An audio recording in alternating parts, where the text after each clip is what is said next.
It's been a minute. Last week was a shit show. I gave up last week.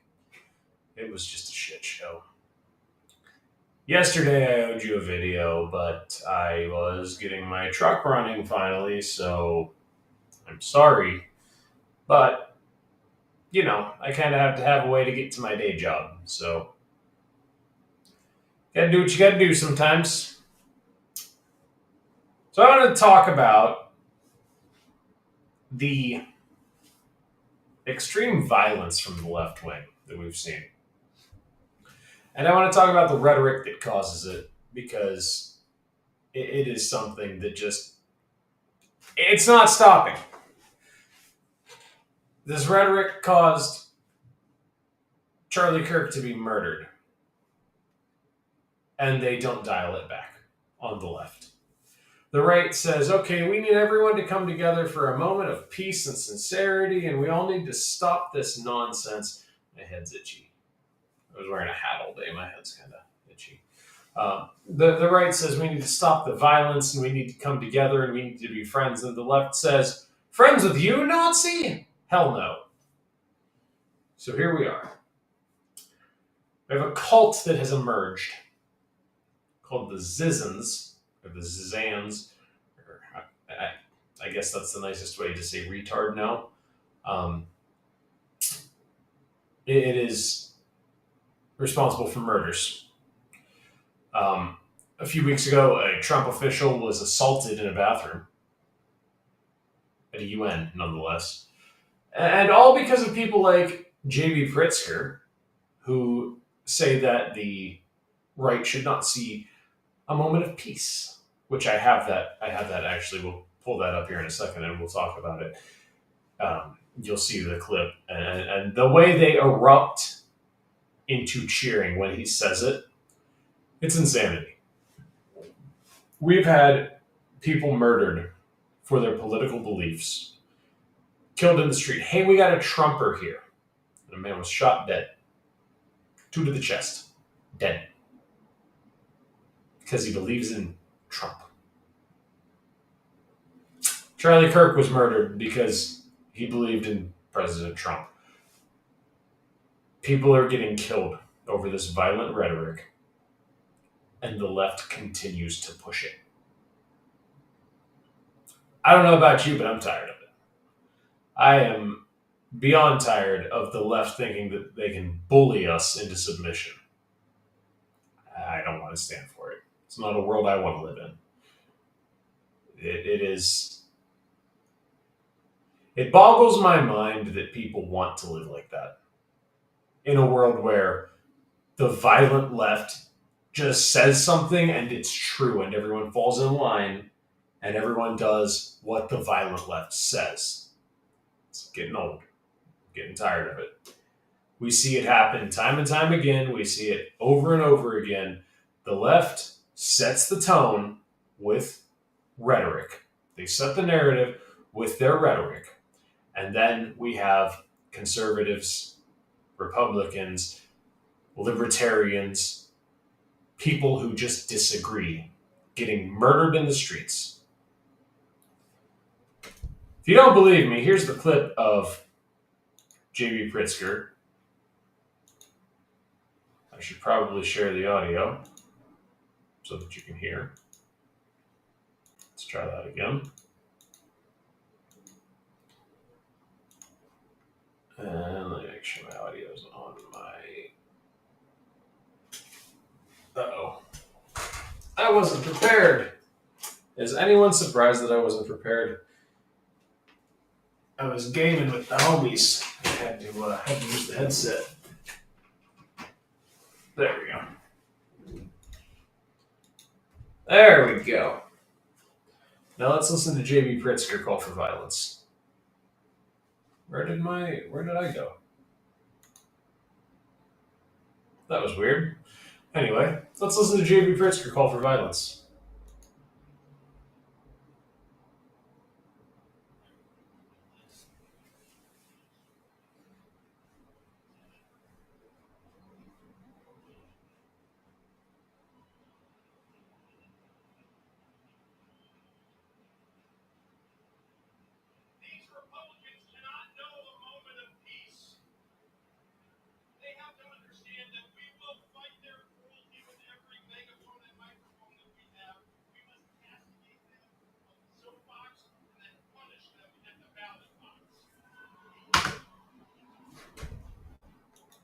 Now, for those of you that don't know, that saying that he's alluding to, there's a third box, and let's say it's not a peaceful box. It's the soap box, the ballot box, and the cartridge box. I believe it's called the three boxes of freedom, or the three boxes of liberty, or something like that. It's the soap box, the ballot box, and the cartridge box. It's what he's alluding to. He's alluding to violence in the streets.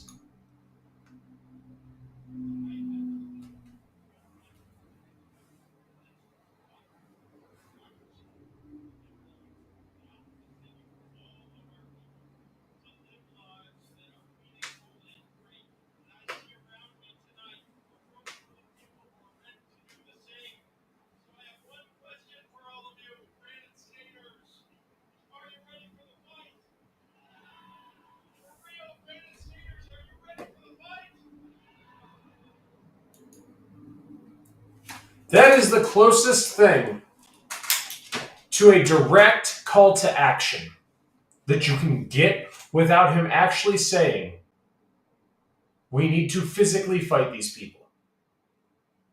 The allusions to the ballot box, the soap box, the ballot box, and the cartridge box, the use of the phrasing, fight for our democracy, for our liberty. They're not talking to you and me when they say our liberty, when they say our democracy. They're talking to each other. The left wants a direct democracy. They don't want what we have, a democratic republic. They don't want it. They want direct democracy, because then it's mob rule. A lot of times the left would have their way if it were mob rule. The left would be able to push out your Second Amendment rights because mob rule says you don't need a gun. Mob rule says you don't need that. We're going to ban it. But the fact of the matter is, it's not mob rule. It's a lot of spineless cowards that won't speak up. If we had mob rule, we'd have lost our Second Amendment rights a long time ago. The reason we haven't is because we have a Bill of Rights that says, no, you can't infringe on these things. That's what makes this different than a direct democracy. They want their democracy. We're not a democracy, my friends. We're a republic. But you know that. I know that. I know you know that. I know you're not stupid. But anyone who's new here and might not know that, welcome to being a conservative. And it's funny because I say that, but I'm not even a conservative. I'm a libertarian. I'm like a right-leaning libertarian. I really don't care what you do. Honestly, in all reality, I'm probably a left-leaning libertarian because I really don't give a shit about much. I just have a couple of things that I'm real hardcore on, and everything else I don't really care too much about. I digress. That's not what this is about. What we're talking about here is the rhetoric like this. And you can see the rhetoric time and time again where Trump is called a Nazi, where any conservative candidate is called a Nazi. They're called a fascist. They're called, name it. Pick the buzzword and name it. And you can,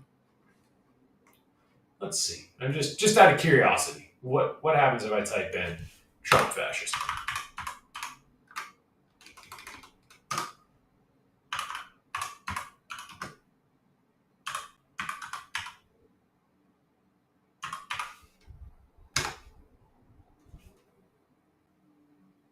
Oh, look at that. A beautiful swastika with Trump. Look at that. Using secret police. This is fascism. And immediately,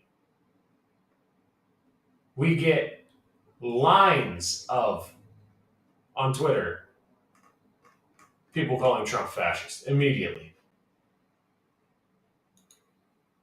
And I'm sure we could find a video. If I saw that on the ground, what would I do? I would take it and run.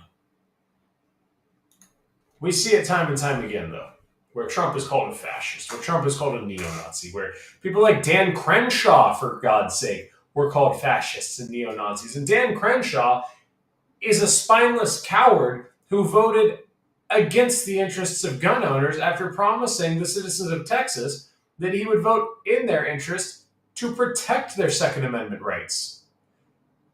Yeah, Dan, you're a coward. You might not have been at one point when you were a Navy SEAL, but you're a coward now. Whatever happened to you, getting blown up, made you a real coward. Usually it's not that way, Dan, but you're the exception, not the rule. I can't stand you. You're just like Tony Gonzalez. You're just like every other spineless, coward Republican. Fuck you, Dan Crenshaw. And fuck you too, Tony Gonzalez. I hope Brandon kicks your ass in this election. Shout out, by the way, if you live in Texas, check your district and vote for Brandon Herrera. If you are in his district, if Tony Gonzalez is your representative, vote that spineless, shitbag coward out and vote in Brandon Herrera. Please. Anyway, I digress. I wasn't paid to say that. I just really believe in what Brandon's doing. Brandon has no affiliation with me. I am nobody. So, I'm just saying that because I let's go, Brandon. Anyway, the rhetoric. Back to what we were talking about. The rhetoric leads to stories like this. Trump administration official physically assaulted at UNGA by deranged leftist, White House says. Let's read.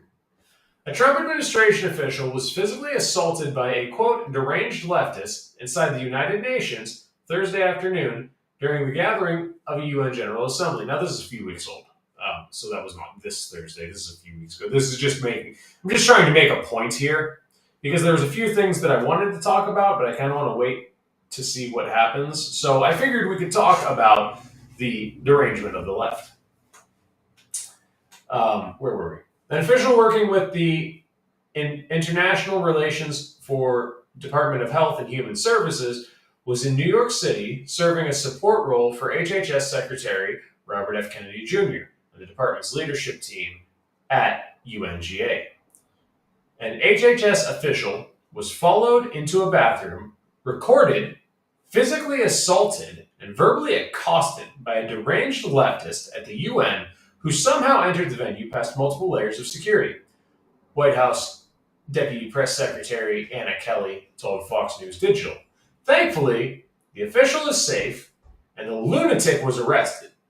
But this is part of a disturbing and dangerous set of failures by the UN after their sabotage of President Trump ahead of and during his speech. See, the problem we have here is you get told Hitler is making a speech, and sooner or later, somebody's going to go try to stop Hitler from making a speech. You're going to go, obviously, you're going to speak your mind. It might be the last thing you do. You better do it well. And it's the last thing you're going to do because you're going to this Nazi rally to tell this fascist how it is. You're probably not going to make it out of there. The fascists are going to tear you apart, as the left has told you, as the mainstream media has told you time and time again. The truth of the matter is, you walk in and you say, hey, I disagree. And they say, get out of here. No one wants to hear your shit. We're trying to do a thing here. Get lost. The reality of the matter. Whereas, on the opposite side of the card, if Antifa decides to block a city street and you say, hey, get out of here. I got to go to work. They smash the windows in your car, drag you out of the car, and beat you half to death. If you're lucky, it's half to death. If you're not lucky, that might be the last thing you ever did. Who's the fascist? You tell me. The people who say, all right, get the heckler out of here, get him out. But the heckler ends up assaulting somebody before they even get a chance to heckle. The plan is to heckle, and somehow they end up with an assault charge. How do you do that? How do you accomplish that? Because the plan was never to heckle. The plan was always the assault charge. They want the assault charge. They want to go assault people. They want to go hurt Robert F. Kennedy or people that work for Robert F. Kennedy. Because if you won't do what I say, I will make you regret ever being fucking born. It's what I say. My opinion is all that matters. Your opinion means nothing. You fascist scum, the news told me you are fascist scum. And when you sit down and have a conversation, what happens? You get a bullet to the throat. There's no reconciliation with these people. And if you want to see evidence, proof that there is no reconciliation with people, from The Guardian, killings across 3 states shine spotlight on cult-like Zizen group. Really, The Guardian? That's what we're going to do? Cult-like? Okay. The killing of U.S. Border Patrol agent David Mayland, I think, near the Canadian border in January, and 5 other homicides in Vermont, Pennsylvania, and California have been tied to a cult-like group known as the Zizens. The group, described as a fringe group of radical Berkeley pseudo-intellectuals, is believed to be behind the double homicide of a wealthy Pennsylvania couple, 2 knife attacks on a landlord in California, and the shootout in Vermont that left 1 member dead.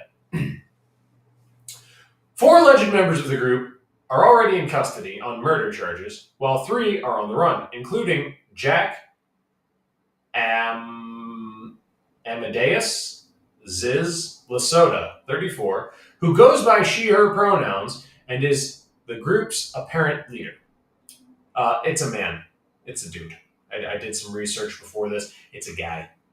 Ziz is a dude. Some of the members have worked at the tech giant Google, and many have advocated for veganism and identify as transgender. Along the way, the group is believed to have bought a tugboat in Alaska under a plan to... What? What the fuck does that have to do with anything? What? What are you talking about? Who wrote this? Who the fuck wrote this? Why did you add that? Or we're talking about a dangerous cult here, and then you're like, yeah, so they bought a tugboat so that they didn't have to pay taxes. Like, what? Anyway, along the way, the group is believed to have bought a tugboat in Alaska under a plan to live on it to avoid high rents in Northern California. The tugboat, part of the group's rationalist fleet, now sits half submerged near Pillar Point Harbor, near San Jose. Big surprise! The fucking leftist twinks couldn't keep a tugboat floating. Is anyone surprised? Like, you got a bunch of trannies that don't know how to fix a boat. Are you surprised? I mean, come on. I mean, like, really? Your leader is a dude who thinks he's a chick, and you're surprised that the boat sank? I'm not. Like, come on, that's just ridiculous. That was, wow. Like I've tismed pretty hard, and I've just gone off the rails. But holy shit, that one takes the cake.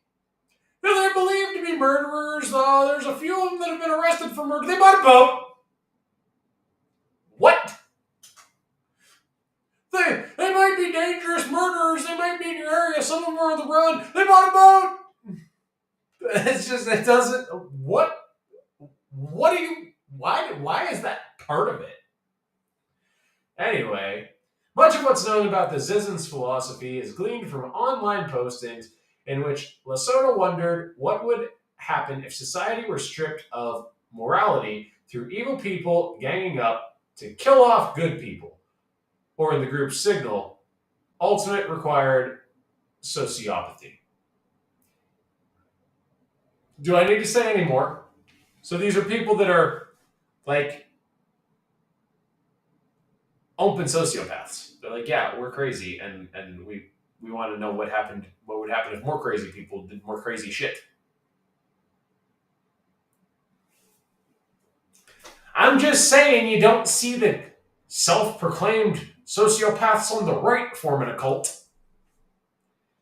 There's a study, I forget who did it, that shows the left has a higher rate of mental health issues. They have a higher rate of, well, just general issues. Like the left isn't doing okay. It's no surprise to me. I am my own worst enemy. No, wait. Wrong thing. It's no surprise to me that the left sits there and says, we should murder people we disagree with. And then you look at the studies, and the studies show that the left has the higher rate of mental illness. Well, yeah, of course they want to murder people they don't agree with. Instead of, hey, I disagree, it's, I don't like what you have to say, I'm going to kill you. And then we let these people work in news stations where they say, Donald Trump doesn't believe what I agree with. Oh, won't somebody rid me of this priest? I was looking through the screen. It looked like I had an EOTech on my rifle, and I got really excited that Gata Claus might have left me an EOTech. Gata Claus didn't come visit me. I'm going to be a sad boy now. Why won't you visit me, Gata Claus? Maybe I'm just not shooting enough. Honestly, I need ammo before I need an EOTech. I'm sorry. I don't know why I'm like this. I just, honestly, to make it look like I'm looking at you, I kind of, stare at my rifle in the corner. And then I just, I hope my face, because, looking at the camera is weird. And, maybe I need to just put, a dummy behind the camera so that I can just, talk to the dummy. And I'll make it, as tall as the camera. And then I can just talk to, Fred, And then it would look like I'm making... I don't know where to look. Ever since I started doing this, I don't know where to look. And everyone's always like, man, it really looks like you don't know where to look. It's like, yeah, I don't. What do I look at? Right now I'm looking at me, and that's weird. And I don't like looking at myself. And then if I just stare at if I stare at the camera, you probably feel like I'm looking at you, but I'm staring at the door behind it. It's weird. It's weird. I don't like it. I'm a wreck over here. Okay, I'm sorry. I get easily distracted. I'm a wreck. I'm usually staring at things in the background, so that you might think that I'm looking at you.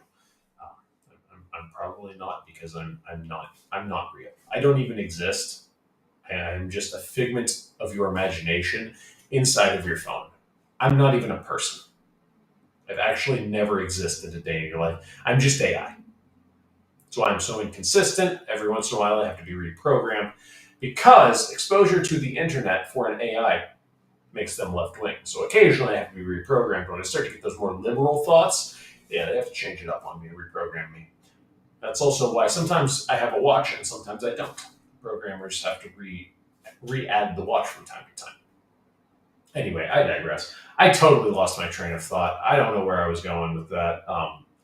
The rhetoric is dangerous, though, is my point. The rhetoric is creating cults that are targeting people like Border Patrol, because they've been told for how long that Border Patrol is evil. ICE is evil.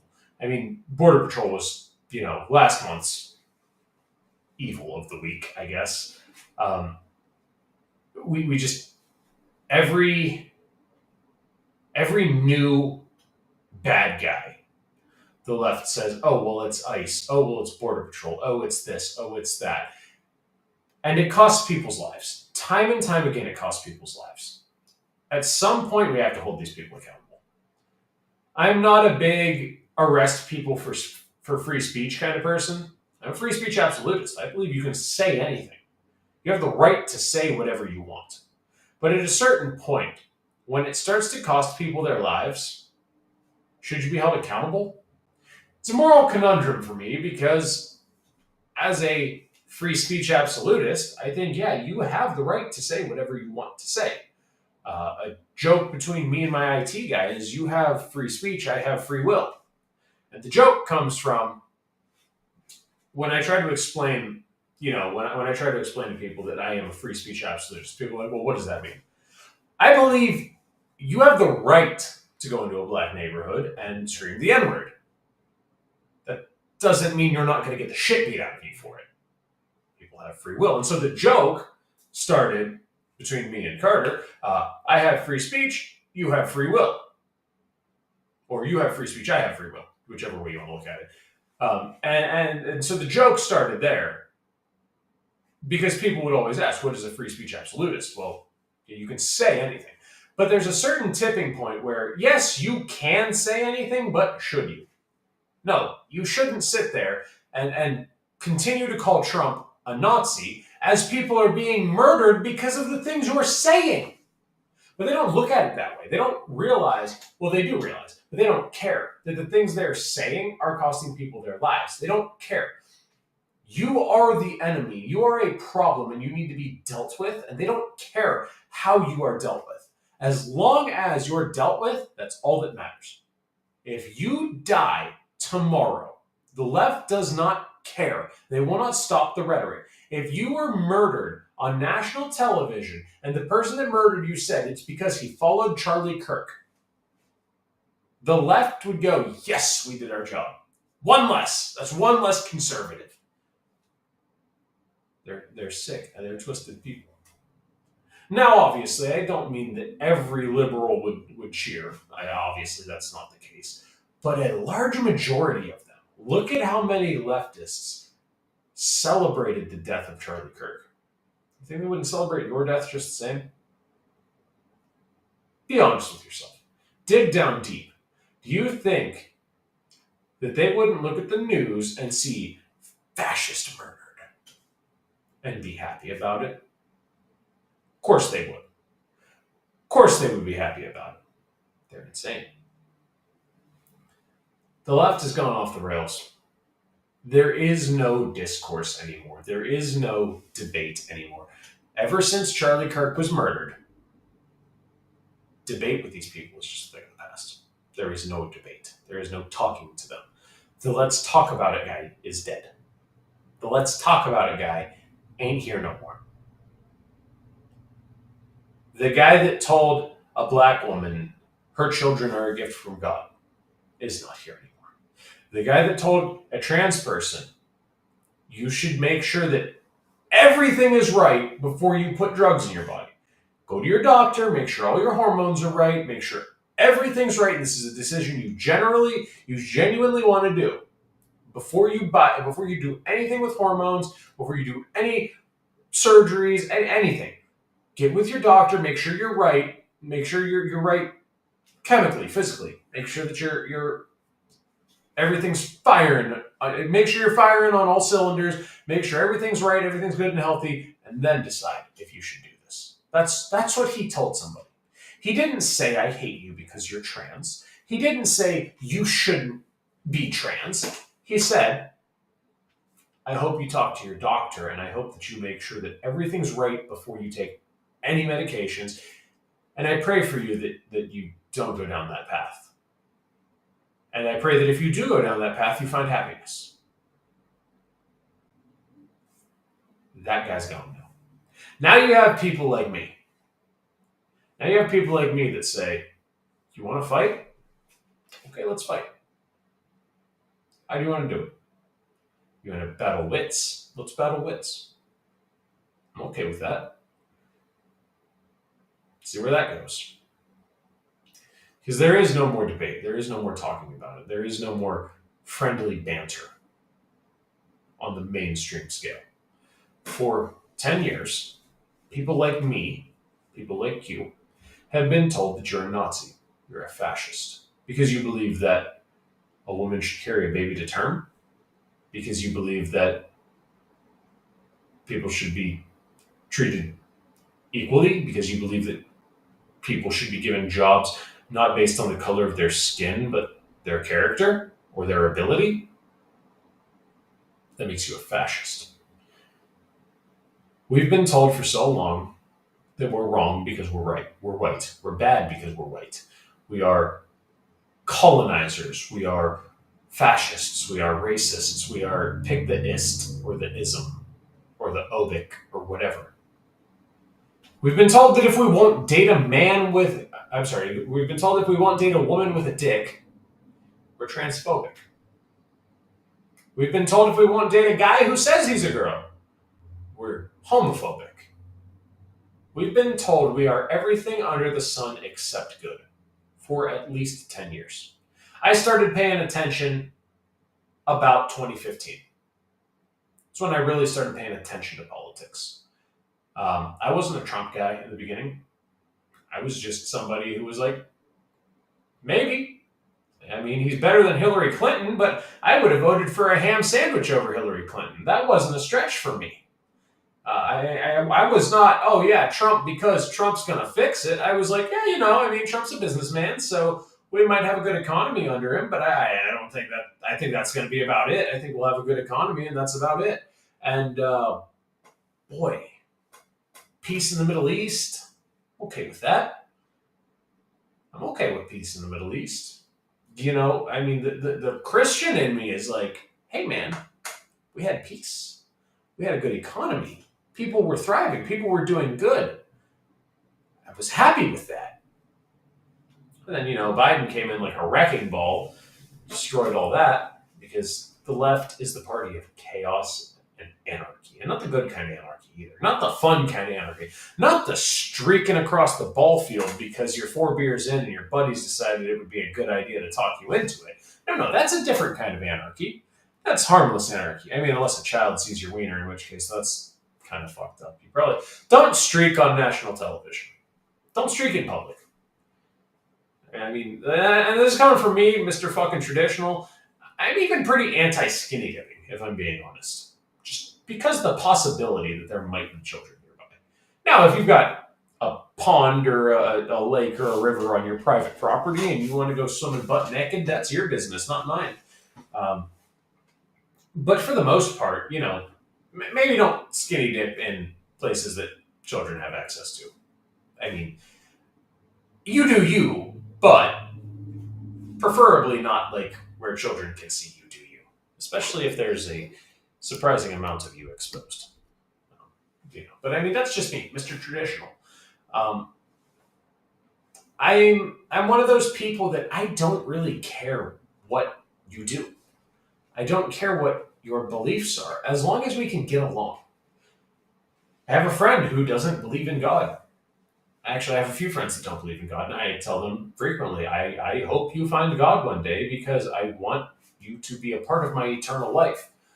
I don't want to leave you here when I go. I want you to be a part of it. I want you to be a part of my eternity when your time comes. I want to be able to welcome you into the kingdom of heaven and be with you. And I hope that they change their minds and they know who they are. I hope they change their minds, and I hope they see things through my perspective, and I hope that's enough for them to change their mind. I'm not going to push my religion on you. I'm not going to push my beliefs on you. I'll talk about my opinions and my religion and my beliefs with you, but I'm not going to push it on you. I'm not going to say you should do it or you're wrong. Again, fairly libertarian. I don't. Well, when it comes to my friends, I do care. But when it comes to some random person, I don't care what your belief is. When it comes to my friends, I do care. I want you to believe what I believe because I want you to be a part of my life and my afterlife. I don't want you to be not a part of that. And I mean, that's assuming that I did good enough to not go to hell. So there's that. Yeah. Probably do better. Maybe read that Bible a couple times. Could probably do that. Yeah. Probably should do that, huh? It's really long. I'm going to be honest. I'm not a great reader. And the old English, it's a bitch for me to read. I'm going to be honest. It's a bitch for me to read. I'll listen to it, but man, reading the Bible for me is it's a motherfucker, man. Like I ride the struggle bus on it some days. Sometimes I just read it like it's anything. Other times I'm like, this person, what are we talking about now? Like in the beginning when we're talking about so-and-so begat so-and-so who begat so-and-so who begat so. I'm like, wait, hold on. Where did we start here? I lose track of who's who, and I lose track of like where we're at in the generations, and I'm like, I don't know. But that's not what this is. This is politics, not religion.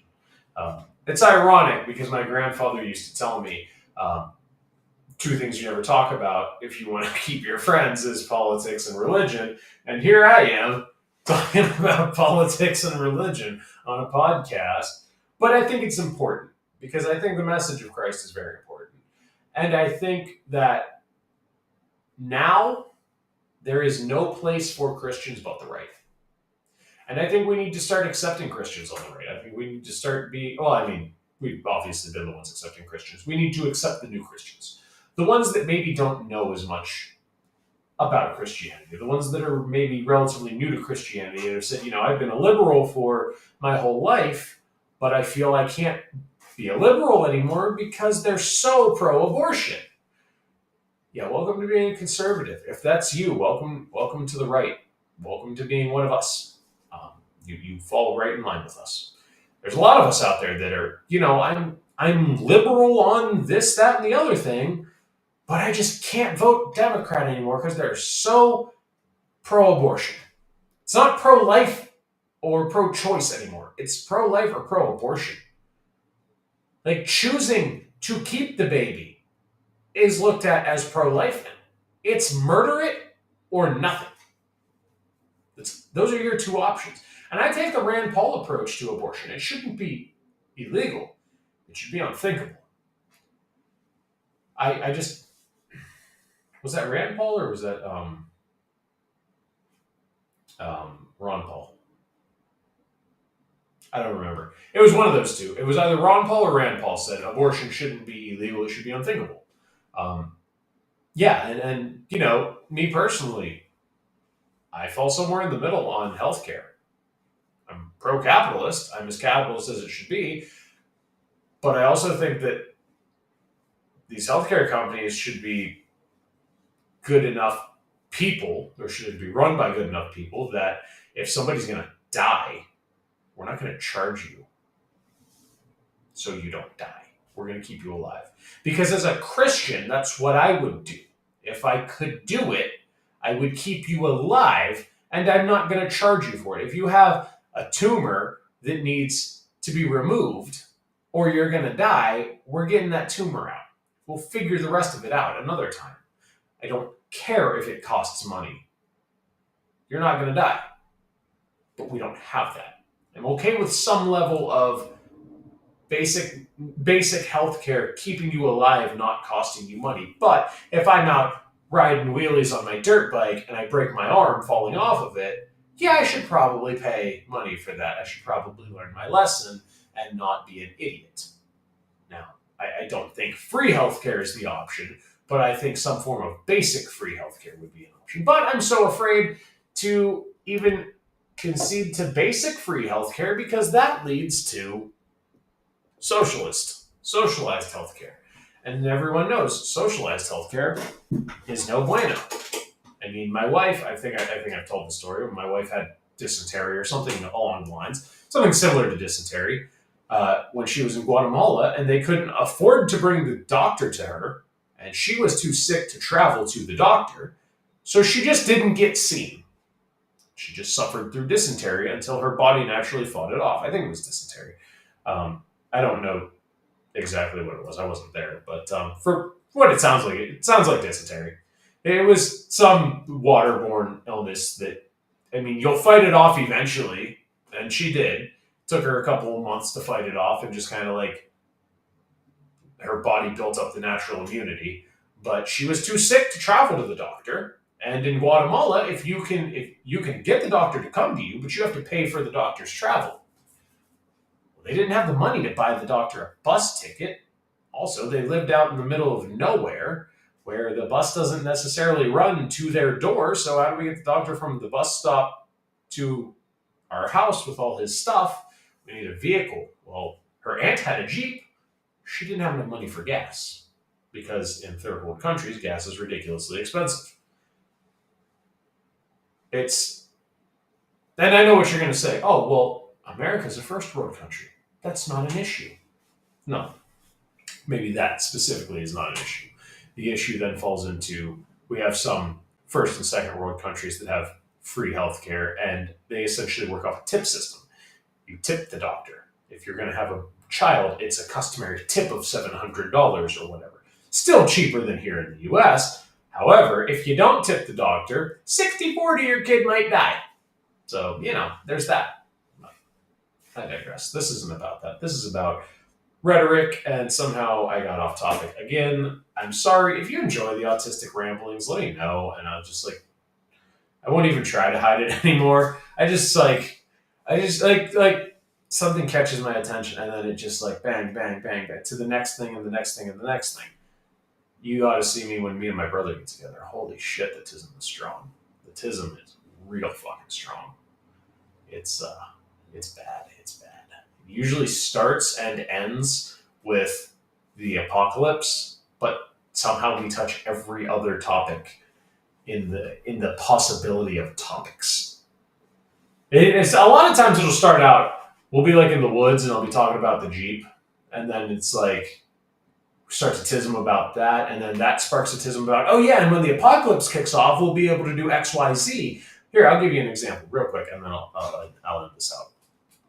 So if you know what rock sliders are, congratulations, you know what rock sliders are.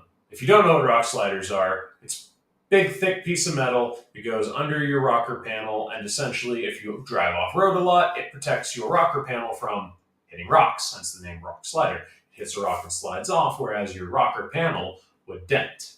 Okay, pretty simple, right? So I wanted to build rock sliders for my Jeep, but I want them to be about that wide sticking out so that they double as a step. And then we got to talking about, oh yeah, and if we get lanyards, we could lanyard into the roof basket, because I have a roof basket. We could hook lanyard onto the roof basket. If we needed to make a quick escape, we could get one person in the Jeep and get everyone else on, and whether it's on your belt or whether it's on your plate carrier or whatever, clip in, and then you can hang on and you can put your feet on the rock slider, and you can stand on the rock slider and hang onto the basket. You're clipped in, and then once we get a safe distance, you can work your way into the vehicle. Things like that. It just spirals. It's just bad. I can't help it. I'm sorry. I don't know why I am this way.